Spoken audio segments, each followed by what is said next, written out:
আল্লাহ পাক এত পরিমাণ বড় যে আল্লাহর পরিচয় দিতে গিয়ে আল্লাহ আয়াতুল কুরসিতে এমন কোন লোক নাই পারে না।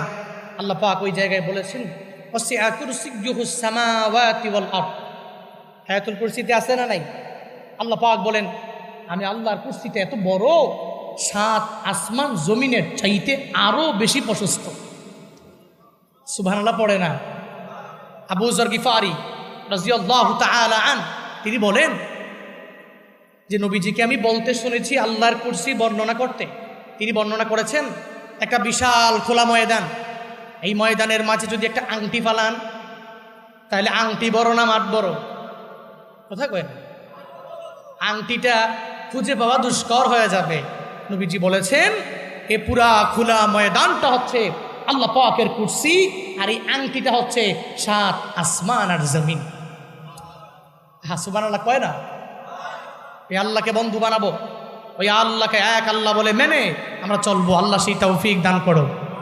আরো জোরে পড়ে না আমিন। সূরাতুল বাকারা কিসের সূরা? গাভীর সূরা।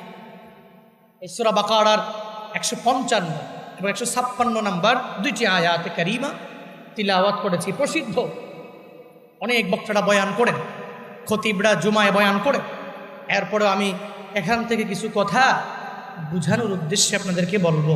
আল্লাহ আমলের নিয়তে বলার, আমলের নিয়তে সবাইকে শোনার তৌফিক দান করুক। সকলে পড়িয়া আমিন।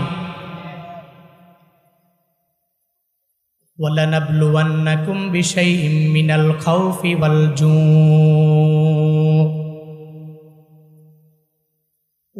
জু'i ওয়া নাকসিম মিনাল আমওয়ালি ওয়াল আনফুসি ওয়াত তামারাত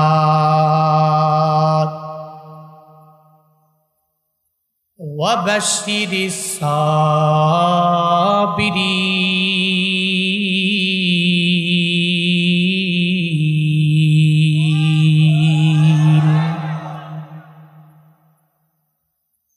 আল্লাহ বলেন এ মানুষ, লানাবলুওয়ান্নাকুম, আল্লাহ পাক লাম তাকিদ দিয়া নুন তাকিদ দিয়া আবার জমায়ের কুমেনে আল্লাহ তাকিদ দিয়া জানায়া দিলেন হ্যাঁ মানুষেরা আমি তোমাদেরকে পরীক্ষা করব, বিভিন্ন মাধ্যমে আমি আল্লাহ তোমাদেরকে বালায় ফালাবো। বড় মুসিবতের মধ্যে আমি আল্লাহ পরীক্ষার জন্য তোমাকে ফালায়া দিব। আল্লাহ পাক বলেন ওয়ালানাবলুওয়ান্নাকুম, অবশ্যই আমি আল্লাহ তোমাদেরকে পরীক্ষা করব। 1 নম্বরে মিনাল খাউফ, আমি আল্লাহ তোমাদেরকে ভয় ভীতি দেখাইয়া পরীক্ষা করব। 2 নম্বরে ওয়াল